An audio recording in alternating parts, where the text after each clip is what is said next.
Through all the chaos in the Middle East, there is one big unanswered question.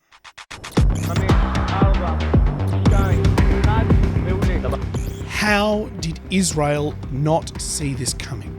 We have breaking news out of Israel this morning where Hamas has launched a surprise attack. A surprise attack. A surprise attack. A surprise attack. How did one of the most well-resourced intelligence communities in the world, specifically designed to prevent this exact thing from happening, fail to detect an operation that involved months of planning, meetings in multiple countries, and thousands of militants? Allahu Akbar! In part 2 of our series on the Israel-Gaza conflict, we're looking at Israel's security operation. An operation that's maintained nearly full control over the borders and movement of people in Gaza for a decade, that suddenly saw a ragtag bunch of militants flood through literal holes in the wall and threaten Israel in a way it hasn't been threatened before. I'm Matt Bevan. I'm a little bit husky, and this is If You're Listening.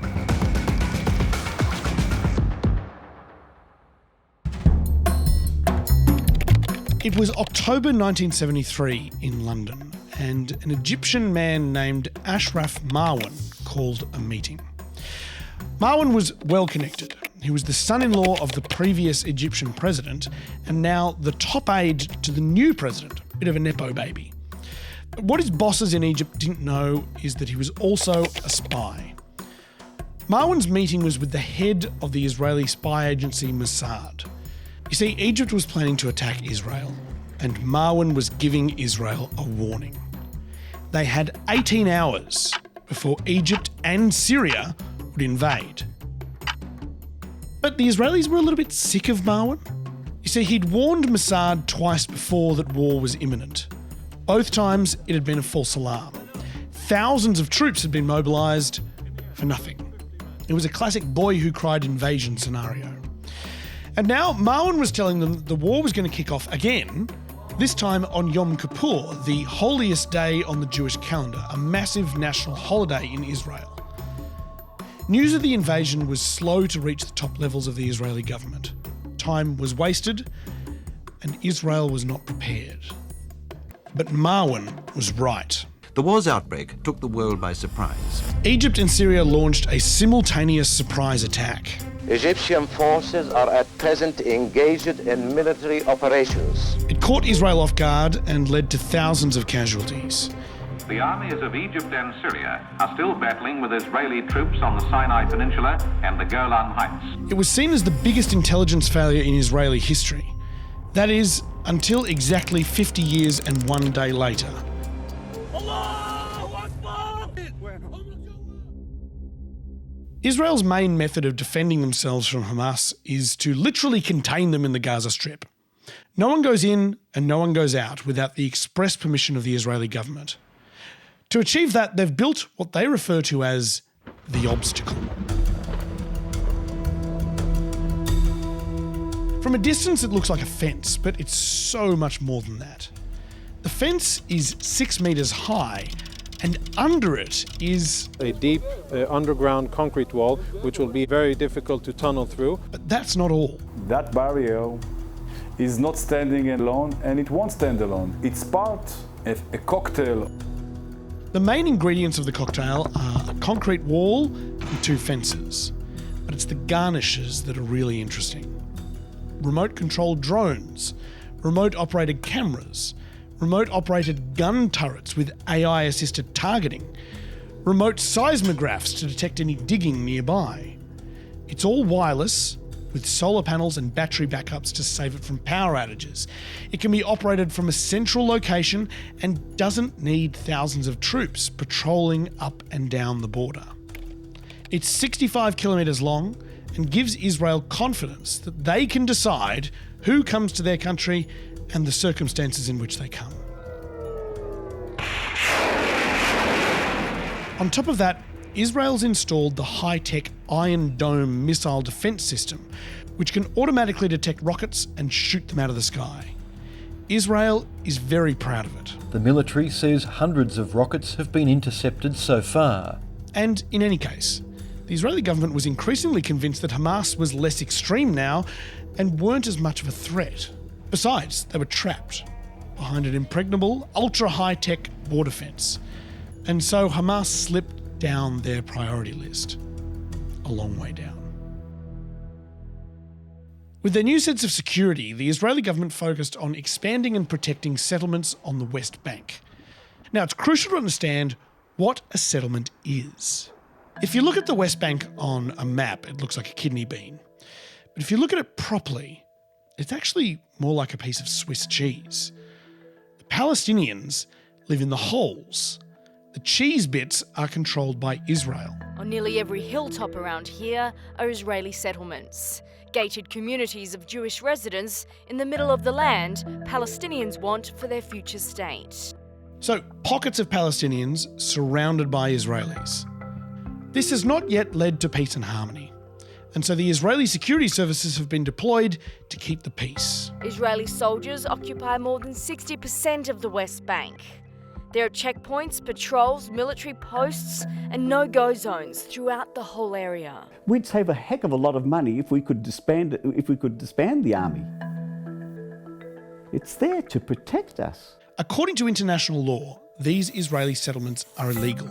I believe in the right of the Jews to re-establish our homes and our villages in areas which were for thousands of years part of the Jewish history. One of the long-term residents of these settlements is Itamar Ben-Gvir, who has been making news for decades. As a member of the radical Jewish Kach movement, branded a terrorist organisation by the US government, he's been arrested hundreds of times and spent more than 9 months in jail. משום שאנחנו לנגד עינינו זוכרים את השואה, 9 מיליון היהודים שנרצחו ונטבחו ונשרפו כי לא היה להם בית. חזרנו לכאן, זה הבית שלנו. Ben-Gvir is an ultra-nationalist and a violent activist. A convicted criminal with a rap sheet that includes inciting racism and supporting a terrorist organisation. Go home! Anti-Semitic! His politics are so extreme that he was disqualified from compulsory military service. For years, he had on his wall a photo of Jewish terrorist Baruch Goldstein, who killed 29 Palestinians and injured more than 100 in 1994. In court, he likes representing himself. He's done this so often that judges started suggesting that he probably should just go and study law to give himself a better chance. Once he became a lawyer, he specialised in defending Israeli Jews accused of hate crimes and terrorism. He was elected to the Israeli parliament in 2021. That didn't stop him from getting out into the streets to defend the rights of Israeli settlers. In October last year, he was filmed at the site of a violent clash between settlers and Palestinians in East Jerusalem. As he's pulled away from the scene by police, he urges them to shoot Palestinians who throw stones. Then he reached under his suit jacket and pulled out an actual handgun and started waving it around. At the time, he was a minor party backbencher prone to trolling. And don't we all know and love those guys? But the following month, he got a massive promotion. Benjamin Netanyahu, desperate for coalition partners, signed a deal with Ben-Gvir. In exchange for his party's support, Ben-Gvir would become the Minister for National Security, in charge of keeping Israelis safe and protecting them from Hamas. But he had other things on his mind. Benjamin Netanyahu's sixth term as Israeli Prime Minister has been dominated by right-wing parties in his coalition that want to annex the entire West Bank. Just days into his tenure, Ben-Gvir decided it would be a good idea to go and visit the Al-Aqsa Mosque at Jerusalem's Temple Mount. In Israeli politics, this is the equivalent of waving a gun around in the street. For extremely complicated reasons that go back literally thousands of years, Israeli leaders visiting the mosque tends to make many Muslims extremely angry and has on several occasions in the past led to violence.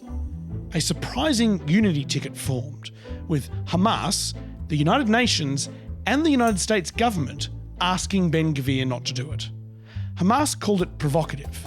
The UN and US said it risked inflaming tensions, and the Israeli opposition said it risked the nation's security and the safety of its citizens.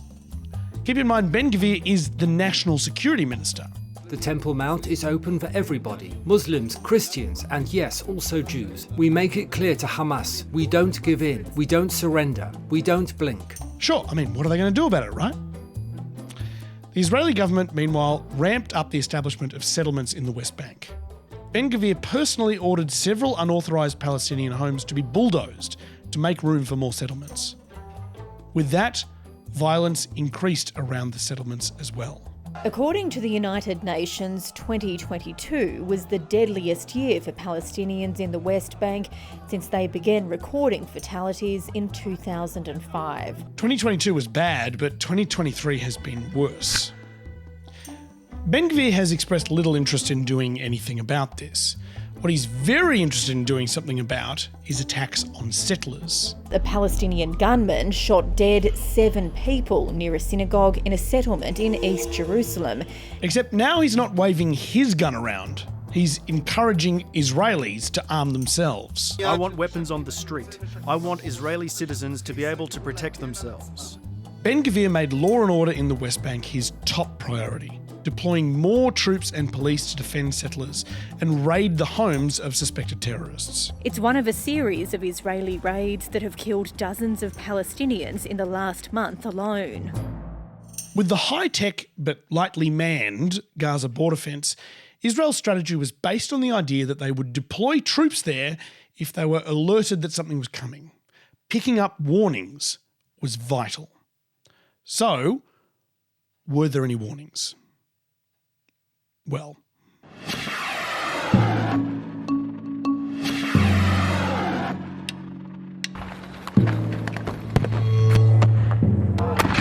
"25 days before the attack, Hamas released a video of their fighters training for a massive assault on the border fence and Israeli army camps.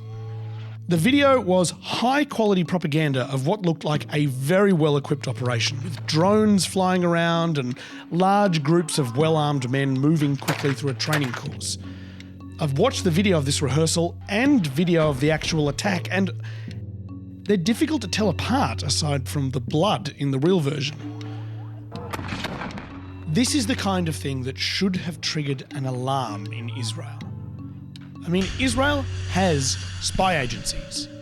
Surely they would hear or see something concerning and then send troops and guards to the fence to deal with it. And yet it seems that the system didn't really work. The thought of 2,000 Hamas terrorists overcoming a multi-billion-dollar security system, I don't think was on anybody's radar screen in terms of possibilities. So the propaganda video from Hamas was warning number 1. 10 days before the attack came warning number 2. The Egyptian intelligence agency, which is now a friend of Israel, called Benjamin Netanyahu's office to tell the Prime Minister that Hamas was planning something unusual, a terrible operation. And yet it seems this was ignored too. 6 days before the attack, the Israeli National Security Advisor Zaki Hanashbi was confidently telling the Israeli Defense Force radio station that Hamas had pivoted to a position of unprecedented restraint. 3 days before the attack, Egypt called to warn Netanyahu again. According to Egyptian officials, Netanyahu wasn't concerned and was more focused on the West Bank. Netanyahu denies that he ever got a call. Itamar Ben-Gvir began planning another visit to the Al-Aqsa Mosque. When Israeli officials went to bed on the 6th of October, exactly 50 years after the Yom Kippur War began, they slept soundly, with no clue of what was going to happen in the morning. It started at 6:30. Small drones packed with explosives flew out of Gaza. They flew directly to their targets, the mobile internet towers which enabled the entire Gaza border security system to operate, and the observation towers with AI-targeted machine guns. They dropped explosives on the towers, taking them out. They also dropped explosives on the tanks stationed along the border. The billion-dollar remote-controlled defences were offline. Paragliders took off, covered by rocket fire. and flew over the fence, attacking any troops nearby. Then Hamas fighters charged at the fence with bulldozers, explosives, motorbikes and trucks.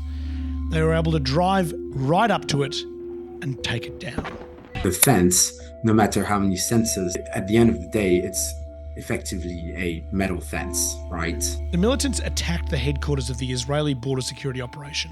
They killed the soldiers inside, many of whom were still in bed. For the entire morning, they rampaged almost unchallenged across southern Israel before the Israeli Defense Force was able to arrive and fight back. 1,500 Hamas fighters were killed, which is an extraordinary number, and it's indicative of how big an operation this obviously was from Hamas's perspective. In the days after the attack, Hamas gloated about how successfully they'd fooled Israel. They've openly said they wanted to lull Israel into a false sense of security, something which appears to have worked perfectly. You got to call a spade, and this was a massive, costly failure, and Israel knows that. It was a failure almost identical to the one 50 years beforehand. Hamas has specifically cited increased settler violence and Itamar Ben-Gvir's visits to the Al-Aqsa Mosque as their reasons for the attack, which they called Operation Al-Aqsa Flood. Ben-Gvir hasn't accepted any responsibility, despite the fact that the border police are his responsibility as the Minister for National Security. He says now's not the time for investigations. But it does seem that his role in this debacle has been noticed. He's been excluded from the war cabinet formed by Netanyahu and opposition parties to deal with the current emergency. It's worth noting that in 1973, Israel did eventually win the Yom Kippur War. We'll see if the parallels continue.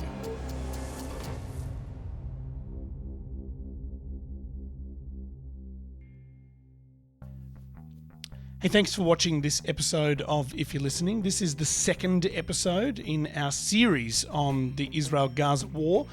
The first one is available here. It's the intriguing story of the man who founded Hamas. And you can also find all the rest of our episodes in our playlist here, and subscribe if you want to see our episodes pop up each week. I promise my voice isn't this husky in all the episodes.